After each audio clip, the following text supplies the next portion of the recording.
আমি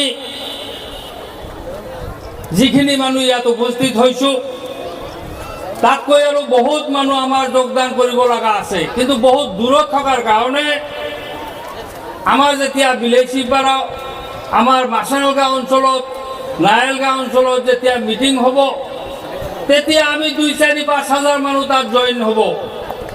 গতিকে তাত আমাৰ বহুত মানুহ জইন কৰিব লগা আছে।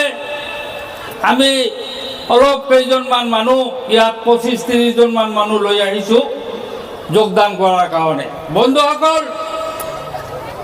মই এআইইউডিএফ দলৰ বিধায়ক আছিলোঁ।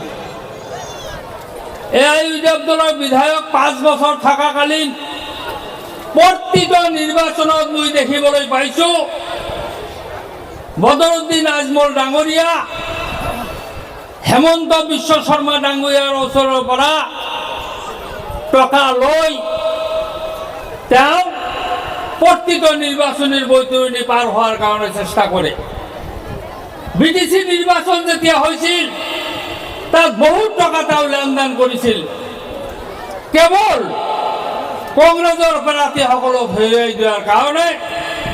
তেওঁ এনেকুৱা এইটো দল নহয়, এইটো এটা আমাৰ অসমক, আমাৰ সংখ্যালঘু মানুহক বিপদ পৰিচালনা কৰি আমাৰ অসমখন যাতে ধ্বংস হয় তাৰ কাৰণে এআইইউডিএফ দলৰ সৃষ্টি হৈছে।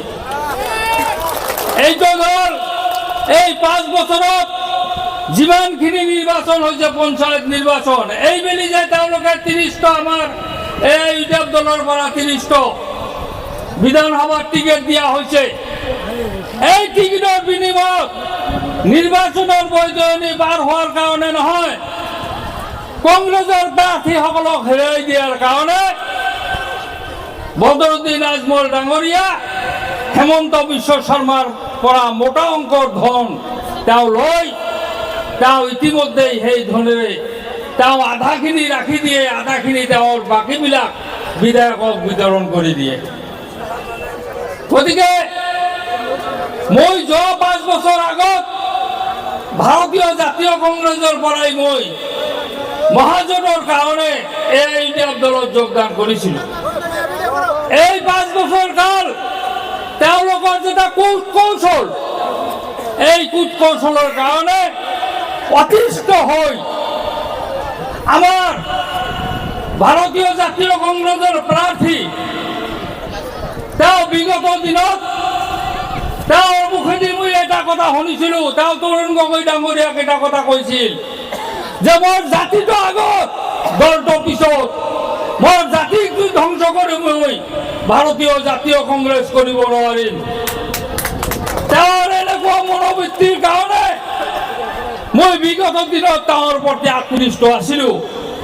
আৰু তেওঁ যে আমাৰ সংখ্যালঘু দৰদী মানুহ, তাৰ কাৰণে তেওঁ যে গোটেই অসমৰ এটা বিপ্লৱী দল আমচুৰ পৰা আহি ইমান দিনে যে সংখ্যালঘু জাতিৰ কাৰণে তেওঁ কাম কৰি আহিছে, তাৰ কাৰণেই মই আৰু ভাৰতীয় জাতীয় কংগ্ৰেছ ধৰ্ম নিৰপেক্ষ দল, এই দলত থাকি হিন্দু মুছলমান জৈন খ্ৰীষ্টান ইছাই আমি অনৈক্যৰ মাজত ঐক্য বজাই ৰাখি আমাৰ অসমখন যাতে শান্তিভাৱে আমি জীয়াই থাকিব পাৰোঁ, ইয়াত যাতে ধৰ্ম নিৰপেক্ষ দলৰ এটা চৰকাৰ হয়, তাৰ কাৰণে আকৃষ্ট হৈ মই এই দলত আজি পুনৰাই ভাৰতীয় জাতীয় কংগ্ৰেছত মই আজি যোগদান কৰিলোঁ।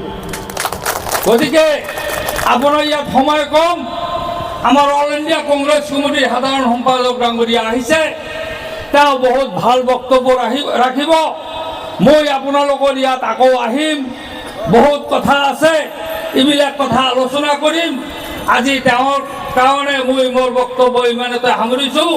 কথাৰ ভিতৰে কিবা ভুল ত্ৰুটি হ'লে আপোনালোকে ক্ষমা কৰিব। ধন্যবাদ। জয় অসম, জয় হিন্দ। ধন্যবাদ জামচেদৰ সাহেবকে।